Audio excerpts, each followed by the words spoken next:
Hello and welcome to CheckOneTwo Riffs and Gear. My name is Ian and I welcome you in front of your digital video transferring device to this series that I'm gonna start, where I'm gonna nerd talk about things that I want to nerd talk about. I don't know what I'm gonna call this yet, but I'm gonna make it a series. And what I'm gonna do is I'm gonna go on Reddit and find questions or topics or threads that I want to speak about and where I want to give my 2 cents so that I can nerd talk about guitar stuff on YouTube. I'm gonna do so with a beverage of my choice, which today is green tea. And I would say that without further ado, let's get right to it.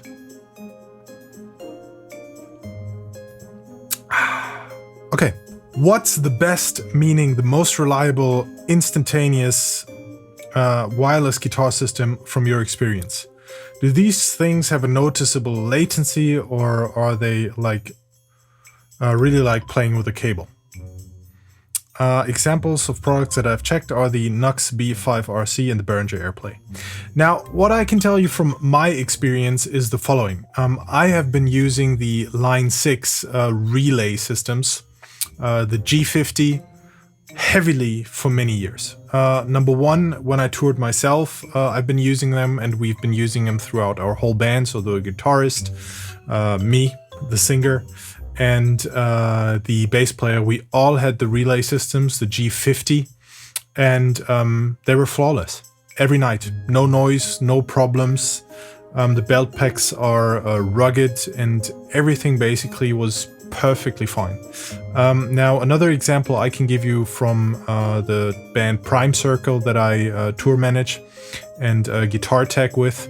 The bass player uses a relay Line 6 system as well. Never a problem. We have multiple belt packs and one receiver. You turn one off, you turn the other one on, it works instantly. Never a problem. On the other hand, though, the 2 guitar players, they both have Sennheiser wireless systems, and they are a nightmare compared to the Line 6 systems.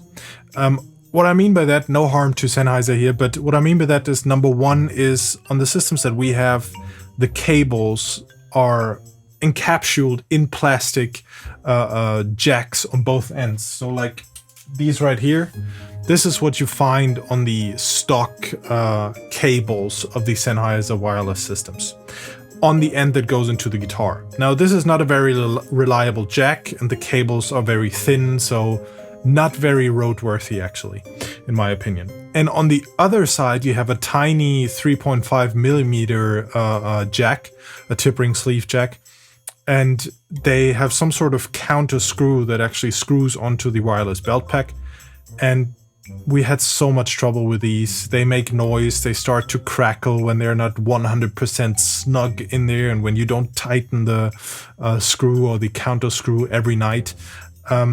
That was a bit of a problem. And then the cables, like I said, they come with these kind of jacks, and I like to put the silent plugs on there, just so like that we can unplug and plug without actually making noise on the stage.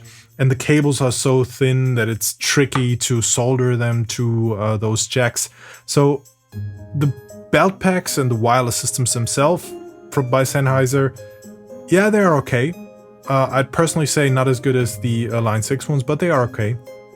And but the cables and the way the cable connects to the belt pack is just a nightmare. Now, Behringer AirPlay, I haven't tried that, and the Nux B5RC, a friend of mine used those, and I think he was quite happy with them. But my tip basically would be the Line 6 systems has worked for me and the bands that I toured with and the musicians that I know all the way. Next question, PRS McCarthy 10-top, thoughts? Hey folks, a good deal on a PRS McCarthy 10-top has come up locally. The seller wants $18.50 in pounds. Has anyone here got any experience with them? What are your thoughts? Now, I think this question, we have to divide it up into 2. Number one, sorry, gotta kill that beverage along the way. Number one, PRS guitars. Very well built guitars, very good sounding guitars, and the craftsmanship in those is always good. The second thing is McCarty's, very good guitars if you're into the double cutaway thing. Point number 3, 10 top. I like to say 10 tops and birds don't play. Now I own 3 Paul Reed Smith guitars of different eras. One is over there, the other one back here, which is a 10 top, and the third one, which is here. To be honest, the best sounding one is not the one that has the 10 top. I actually think that this one is the best sounding one, but it's definitely not the best looking guitar. 10 tops and birds don't play, but for me, as for any other guitar player, I think it's a combination of things, and I think more than just the sound actually matters. So I think that as soon as we see a guitar, we know if we like it or not. So yeah, that's my thoughts on the whole 10 top issue. As far as your question goes, a guitar that comes up locally, there's no way to judge online and in a forum whether that's a good deal or not. You have to see the guitar, you have to feel the guitar, you have to hear how it sounds, and you have to understand what it has been through. Now, used guitars and guitars that have a legacy and that have a history can be something really, really good. But at the same time, if it has been beat and not been treated well, or not been treated well, then yeah, it might be too much that the seller is asking for. So go and check it out, look at it. If you can't go and check it out because it's still too far, even though it's locally, I tend to make deals with the vendors when I buy used guitars from a distance, that they ship them to me, and we sort of make a deal that I pay both way shipping if I don't like it, and I can send it back. And most of the time the guitar dealers are actually open to that, because I think they understand that it's important that as a guitar player you have to feel the instrument, and you have to be with the instrument for a while to see if it's what you actually want.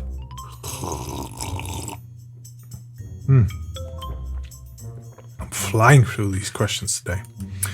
Okay, experiences with Thomann. I'm thinking about buying gear from Thomann and want to hear some experiences.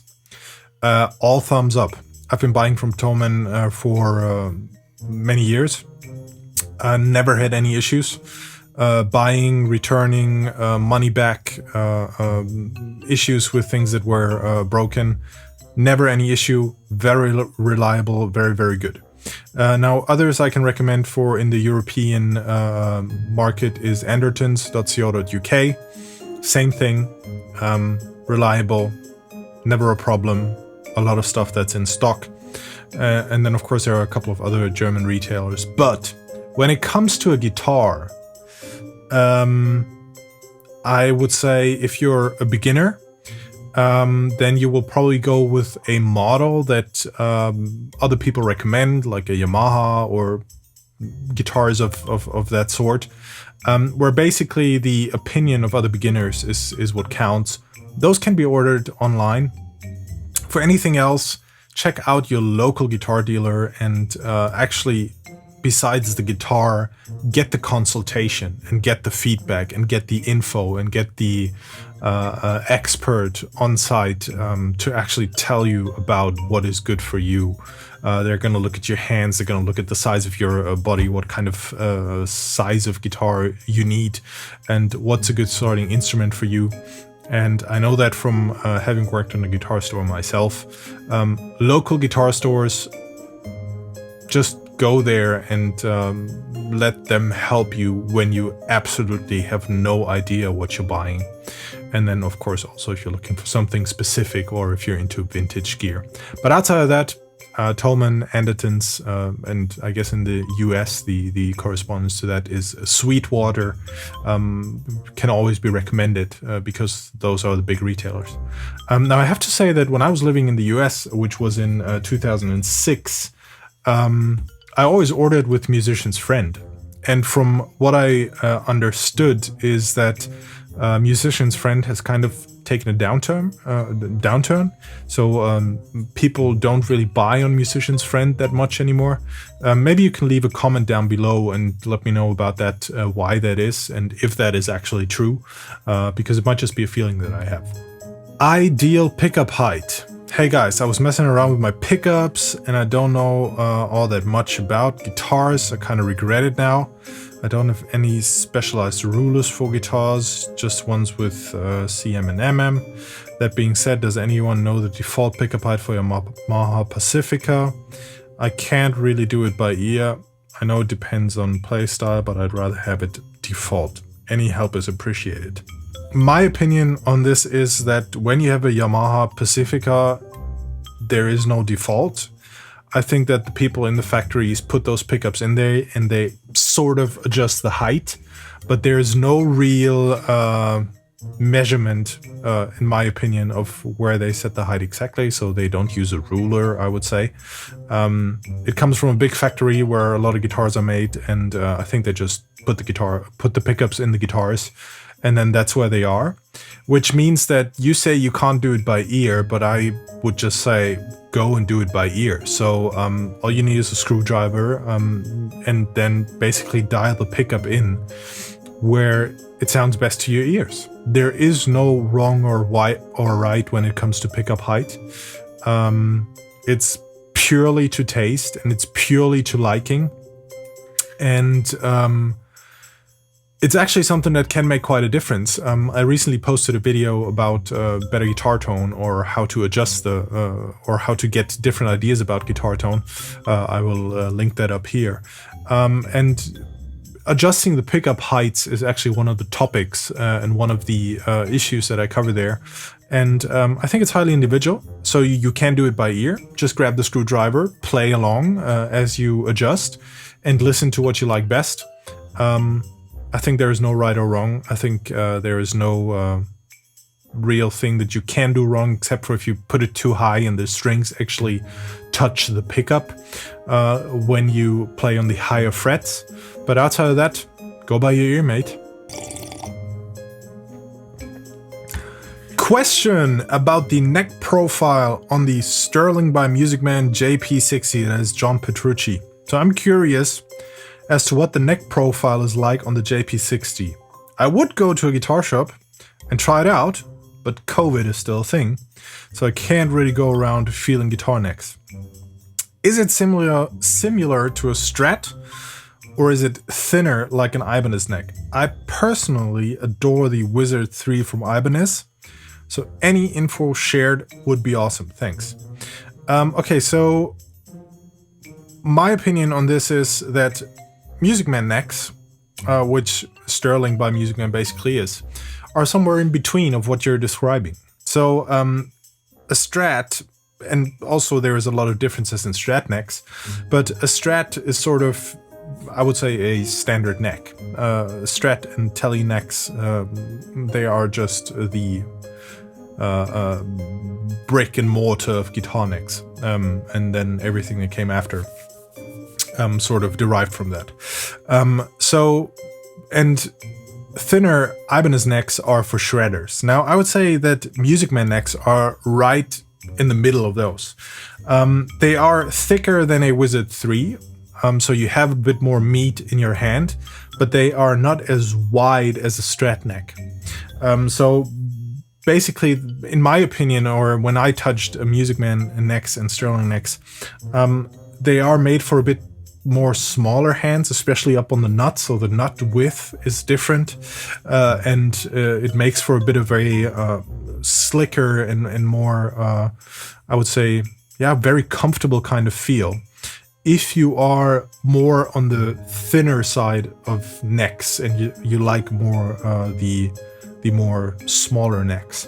Now, for me, any kind of Music Man neck, although I like the guitars and I like the craftsmanship that goes into these instruments, I do like, or I do prefer, thick and heavy, thick necks. So chunky ones, 50s style, the thicker the better, sort of. Even up to baseball bat necks are what I like. But yeah, I think that they are in between a Strat and in between an Ibanez Wizard 3 neck, so right down the middle. But the best thing again is go and check it out. If you can't, order one that allows, or order from a store that allows you to send it back. And the best thing and the fairest, most fair thing to do is call them before and say, hey, look, I'm not sure about the neck here and whether I like the profile. So I just want to let you know it's a COVID thing. Can I please try it? You can send it to me and I'll take care of the shipping back. If I don't like it, that's just fair. So since this is a new series and I don't really have a plan of what I'm going to do, I just had an epiphany. Epiphany. Meaning that since this is my show and I can do whatever I want, I'm going to start finding rigs on Reddit as well. So it's going to be a Reddit rig rate that takes place here. And I'm going to look at rigs and see what it is, and then I'm going to rate it. And today I have found this one right here. I had leftover walnut and mahogany boards from a guitar build and decided to finally build out a pedal board. I am very pleased with how it turned out and the overall look and feel of my rig setup. So as we can see, that's a dude who built his own pedal board. Nice woodwork, nicely sanded. I like the edges, well taken care of. This must have been hard to build right here. And we have 2 layers, which is always good when you want to place a couple of pedals on there, and you will always want to be able to reach them with your foot. Then we have some sort of pre-configured jack panel here, basically to get the cabling in and out the board and the pedals, which is also good. Yeah, looks nice. Oh, and I think this is actually Jay-Z's floorboard. I can tell by just looking at the name on the table here. So this is Mrs. No's table, so meaning that's Beyonce's table, and Jay-Z is just really getting into woodworking during the COVID pandemic in the backyard of their farm. So that's Jay-Z's backyard and Jay-Z's floorboard. I'm quite sure. So let's check out the other pictures. Yes, neat. This looks good. Seems like it has been oiled now. That's a nice build. That dude should make pedal boards for living. Furry floor. Don't know why the cable is underneath the floorboard here and underneath the plasticky thing, but looks very nice. Seems like it's an Marshall Origin combo here. Could be a class 5, not sure. I'm guessing it's Origin. And 57 right on the cone. Yes, better view on the pedals. Pedals look good. Solid selection of pedals. We could work a little bit on the cables here. Tidy it up just a tiny bit, but outside of that, that's pretty decent. Yeah, and here we have Jay-Z's guitars. A nice selection of guitars. Looks like Gibson Les Paul. Fender Strat. Could be a Friedman. And something that... maybe that's the other pieces of wood from the guitar build that he was speaking about. So JC really has his woodworking skills down. Very nice. So I'm gonna rate this rig of Reddit with a solid 76.84 on a scale of 51 to unknown. All right, so this is it. I'm about to finish my beverage here. This has been the first episode of whatever we're gonna call this series, where I answer questions from Reddit. With this, I'd like to say thank you for watching this video. If you are new to this channel, please consider subscribing and give me a thumbs up if you like the video and the information I provided. If you would like to see other things incorporated in this series, please feel free to comment down below. I'm happy to incorporate this so it is worth your while. Thanks for watching. My name is Ian.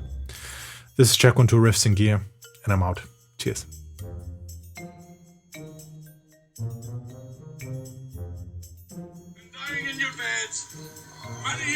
Oh, sorry, you're still here. I thought the video was sort of over. Well, but since you're still here, you could, or just saying, you could